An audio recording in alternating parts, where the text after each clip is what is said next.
Hi, this is Scott Garibay, and today I'm going to be talking about, specifically today I'm going to be talking about 2018 and the state of the tabletop role-playing game industry, specifically within the context of the top 5 companies in tabletop role-playing games. I'm going to be ranking them on the quality of year that they had, basically the ones that had the best year and the ones that had the worst year. This is the top 5 companies in tabletop role-playing games, ranked from 1 to 5, best to worst.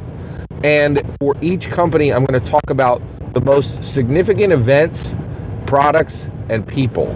Okay? All right, actually, specifically, I'll talk about them in the context of people and products, because generally events are connected to those two. All right, and this is overall capturing what happened in the 2018 year for tabletop role-playing games, who were the important people, who were the important products, and overall, how did the top 5 companies in the industry do? All right, so let's begin. All right, so the company that, without a doubt, is at the top, is at the very, very top of the chain, is Wizards of the Coast, and because of their game Dungeons & Dragons, which continues to absolutely dominate the tabletop role-playing game industry. Basically, before 2018, Dungeons & Dragons was the top game. The numbers already show that if you take all the editions of Dungeons & Dragons that are being played, it actually outnumbers every single tabletop role-playing game combined. So Dungeons & Dragons has more market share with all editions of Dungeons & Dragons than every other single tabletop role-playing game combined, right? Which is staggering, right? 2018 was absolutely mammoth for Wizards of the Coast. So let's talk it through. What happened in 2018? All right. Well, the biggest thing is there were people, and all these people were connected to particular events, right? So what were the highlights of the year for 2018? Well, the highlights of the year for 2018, first and foremost, was Kate Welch. Kate Welch worked for Wizards of the Coast the entirety of 2018, or was hired in 2018. And I think she is the most prominent, the biggest thing that happened in 2018 for Dungeons & Dragons. And the reason why is she changed the hiring of Kate Welch onto the Dungeons & Dragons design team, changed the possibility of the future of Dungeons & Dragons 6th edition. And Dungeons & Dragons 6th edition is so big and so important that her presence on the team is such a huge event, right? Because now it is possible for the first time in history that a Dungeons & Dragons edition could have a design lead who is female. That is massive. It has never happened in the 44 years history of the game. And I think if Kate Welch becomes, I think Kate Welch will be the design lead for 6th edition, that Dungeons & Dragons 6th edition will be built by a woman. I know that's kind of strange to say, hey, this is a differentiator. This is, I understand the idea that, it's kind of like the presidency, right? Hillary should have just been able to run and she would have been another candidate. But when there's been literally, 45 dudes beforehand, that is a change when a female takes a role that has never, ever been done by a female before. So Kate Welch makes it possible that Dungeons & Dragons 6th edition will have a design lead who is female, and that could change the game in ways that we've never seen, right? Could make it better in ways that we've never seen, right? I think Kate Welch is a really brilliant hire. She has a really strong visual artist background, she has knowledge within the video game area. She's an absolute master of social media. She brings things to the table that very few other people would have brought to the role. And we've also seen from Mike Merles that social media mastery is incredibly important. Okay, what's next? Matt Mercer. Matt Mercer grew the number of people who are playing Dungeons & Dragons significantly. His critical role, to me, is the best new player, new Dungeon Master engine that has ever been created for Dungeons and Dragons. I don't think anything that TSR or Wizards of the Coast, and that's the only two companies that have directly built Dungeons and Dragons in the history of the game, nothing they've ever done has equaled what Matt Mercer is doing right now for Dungeons and Dragons. He is massively impacting the coolness of Dungeons & Dragons, how cool the game looks, what people think a Dungeons & Dragons game looks like. That's all coming from Matt Mercer. Matt Mercer is a massive highlight for Dungeons & Dragons for 2018. Matt Colville, next Wizards of the Coast occurrence. By the way, Matt Mercer does not work for Wizards of the Coast, nor does Matt Colville work for Wizards of the Coast, but both of them are hitching their star to Dungeons & Dragons. Matt Colville had the largest Kickstarter in the history of mankind, right? And he came in with a $2 million streaming in Strongholds, and just this year he delivered Strongholds, and he has streamed some Dungeons & Dragons. Essentially, he has fulfilled his Kickstarter. I know there's a bunch of like small little dots and T's and I's.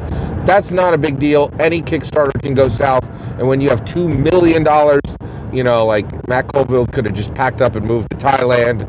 He didn't. He delivered. It's a big deal, and the reason why is it shows everybody you can make a splat book for Dungeons & Dragons 5th edition and make $2 million, right? Which is like incredible. Like, you know, you can change your life if you do Dungeons & Dragons right, okay? Huge occurrence. The product, by the way, everything I'm saying here, these are all up notes, okay? These are good things, except the down notes, and I will say down notes. One down note for Dungeons & Dragons 5th edition was Ravnica. Ravnica was a down note for it. It is the ominous music coming up in a horror movie. Guilds of Ravnica sourcebook could mean the end of traditional Dungeons & Dragons settings, right? It was definitely a down note. Overall, Wizards of the Coast, by far and away, defeated every other one of the top 5 tabletop role-playing game companies. It's barely even a competition. It is like watching a production car that came out of the showroom, you know, at a Ford dealership, and then watching a fully custom, supercharged, fat, sticky tire, custom sports car. They're just moving so much faster than everyone else in the market. It's hard.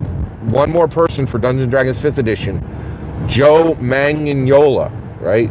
Joe Manganiello is Deathstroke in the DC live-action films. He also was in Rampage this year.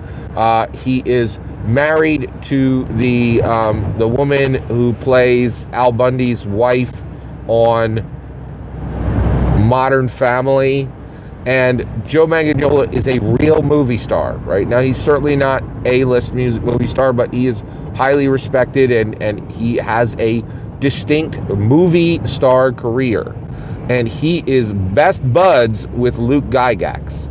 Joe Manganiello is the strongest connection between Hollywood and Dungeons & Dragons today, and that could mean a lot because there's a lot on the line with the with Hollywood being connected to Dungeons & Dragons for the movie, right?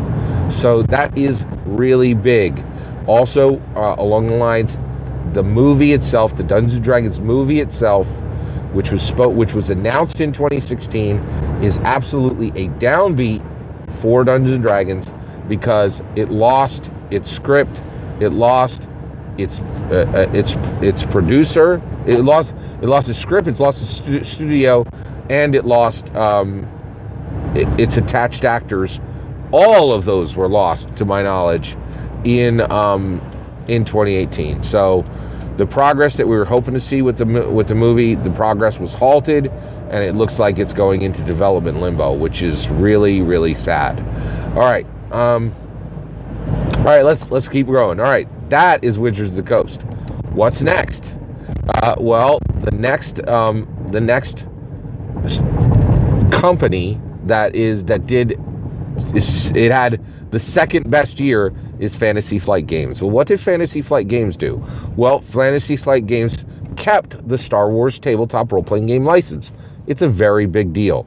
Those licenses now belong to Disney, and right now there is no Marvel tabletop role-playing game, and it is my opinion that there will never, ever again be a tabletop role-playing game for Marvel, right? There also is no current DC tabletop role-playing game that's actively being produced, right? So it's pretty amazing that an IP as strong as Star Wars is still allowed for tabletop role-playing games, because the biggest IPs in the world are stopping allowing role-playing games for their products, mostly because they give very tacit permission to make your own stories in that world, which I think not a lot of people understand this.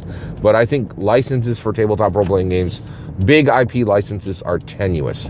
And FFG delivered. They crushed it. They said, hey, we do strong numbers with Star Wars tabletop role-playing games, and we treat this product with respect, right? In addition to that, they brought out Genesis, which made narrative dice available for any game. So right now, using the awesome narrative dice that were built for the Star Wars game and now have new symbols for the Genesis game, you can tell awesome stories in any setting with the Genesis system. And they brought out the first fantasy product for it, which was Realms of Terrinoth. It is awesome, and FFG is crushing it, right? They had a stellar year, and they had no downbeats. It was all upbeats for FFG. Okay, what's next? Next is Paizo. Paizo, and by the way, number 3 and number 4 were very close. It was hard to actually place them. Paizo had a big year, but there was some very distinct down notes, okay? In fact, I think both items on Paizo's list are down notes. All right, so it is Pathfinder 2E was their biggest occurrence. And what was the importance of Pathfinder 2E? Well, Pathfinder 2E said, this is how you monetize an edition that does not exist, right? So Pathfinder 2nd edition is actually not complete. It is in development.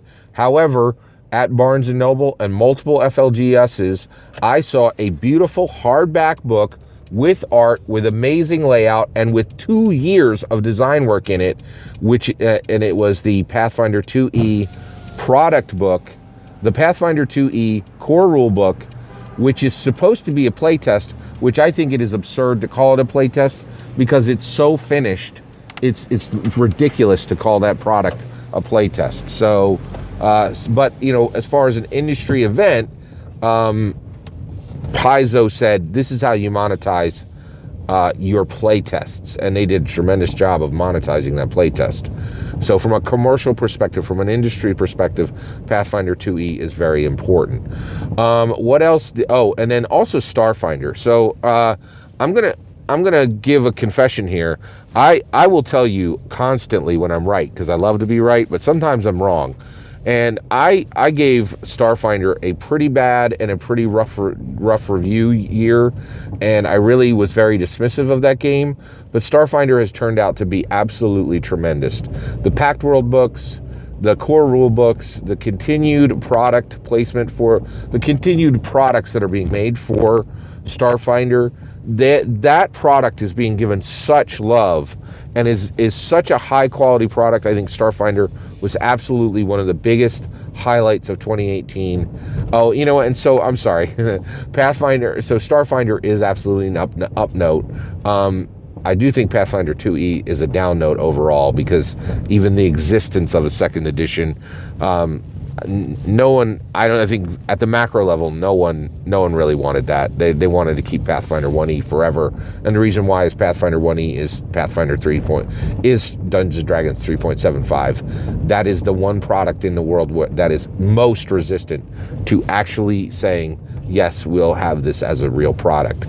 So it's problematic. Okay, but Starfinder, I think Paizo knocked it out of the park with Starfinder, and Starfinder is really important, particularly now, because one, science fiction is very, very, very hard to sell in movies or in tabletop role-playing games, and Paizo did a tremendous job with Starfinder. I think Starfinder is as good as a science fiction tabletop role-playing game can be. It could have much, much, much better rules, but the setting is near perfect. Also, it is a unique original setting that was created for Starfinder. It is beautifully built, it is wonderful, and it is a truly, truly magnificent product. I'm incredibly impressed with Starfinder. And then, in addition to that, Starfinder's success is important because of the beginning of the fall of Star Wars. Star Wars had a very rough year. Last Jedi was Last Jedi. I think that was over. Yeah, that came out at the very end of 2017. But 2018, there was a huge ton of talk for Last Jedi, and overall, it was all negative. I love Star Wars, but essentially, the best way to understand it is Last Jedi is the 4E of the Star Wars trilogies. And so for Paizo to have this beautiful science fiction product that is as good as Starfinder is, my original review of Starfinder was wrong. It's a much better game than I expected. I don't super like the rules. I absolutely love the world. And I also think that Starfinder is going to be like Shadowrun. It's going to be around for a very, very, very, very long time. So that is an upbeat. Starfinder is an up note. Okay. All right. Let's talk about company number 4, which is company number 4 specifically is Monte Cook Games. Monte Cook Games had one product this year that I'm going to be talking about that I think is large enough to get on in the span of this video and what I'm talking about today, and that is Invisible Sun. Invisible Sun is the most ambitious tabletop role-playing game product ever built. It is the Black Cube, and it created a board game, a tabletop role-playing game that looks like a board game. It was almost flawlessly executed from a production standpoint. I think it was a massive mistake to make the setting as weird and esoteric as it was, and I truly wish that Monte Cook Games would start to make their products more accessible to mainstream audiences. But what Monte Cook accomplished with the Black Cube, with Invisible Sun, is unprecedented. There has never been a tabletop role-playing game that built a product as ambitious as what was done with Invisible Sun and with the Black Cube, and it was delivered. And that, you can't take that for granted. It was delivered in 2018. They kickstarted it. They delivered it. Monte Cook Games continues to roll forward, doing a tremendous job. I hate to do this. The Invisible Sun and the Black Cube is both an up note and a down note. It's an up note that the product was so good. It's a down note that the setting is so weird and so esoteric that most tables will not be able to bring it to the table and play it because it's just so strange. And then the other thing, and by the way, Monte Cook Games actually produces a game called The Strange. I think that was by Bruce R. Cordell, and I don't think that's not a coincidence, right? Like, they're really weird there like weird in a good way, like, mad scientist way. Although I do struggle with a lot of Monte Cook Games and Monte Cook's specific decisions, because I think he's such a brilliant designer that if they made some products that mainstream audiences could really get their hands around, they could really impact the whole industry at a much higher level. But the other thing is the downbeat on the Black Cube is that it's sold out and you cannot buy it on shelves for Christmas, which is a horrendous failure on the part of any retail product. Like, you just can't do this. You can't release a product that's awesome and that everybody loves and then fail to have any in stock for Christmas. It's just, in America, it's virtually unforgivable. So it was definitely a downbeat. Last, and unfortunately least among the big 5 is Evil Hat Games. They had a very rough year. The upbeat for Evil Hat Games was they produced, in my opinion, the very best tabletop core rulebook that came out in 2018 without exception. Actually, I think it came out in 2017. They continued to publish the best possible game out there which is Blades in the Dark, and they attached Blades to the Dark to Evil Hat Productions. Blades in the Dark is created by John Harper. It is the very best new tabletop role-playing game to come out in a long time. It's a beautiful core rulebook. It has incredible innovation. John Harper knows Kate Welch directly. I think John Harper's work is going to directly impact Dungeons & Dragons 6th edition. And so it was huge that Evil Hat Productions showed the world and brought the world and continued to sell to the world Blades in the Dark. That is a massive, massive occurrence within our space. And then finally and that's of course an upbeat. A downbeat for Evil Hat Games is they're the one company that I remember this year specifically announcing reductions in staff. And that is so alarming because that could mean that Evil Hat Productions will not be on the top 5 list next year. By the way, this is my list. Like, so when I'm saying these are the top 5, this is J. Scott Garabay's top 5 companies, ranked in order, right? And you got Wizards of the Coast, and you have FFG, and you have Paizo, and you have MCG, and you have Evil Hat Productions. That's the full list. That's everything of significance that happened within 2018, according to J. Scott Garibay. And also, I really want to thank you for having a walk through 2018 tabletop role-playing game industry with me. I'd love to know what you think are the major events of this year. And yeah, absolutely. Please let me know in the comments. Please consider liking and subscribing, and have a wonderful day.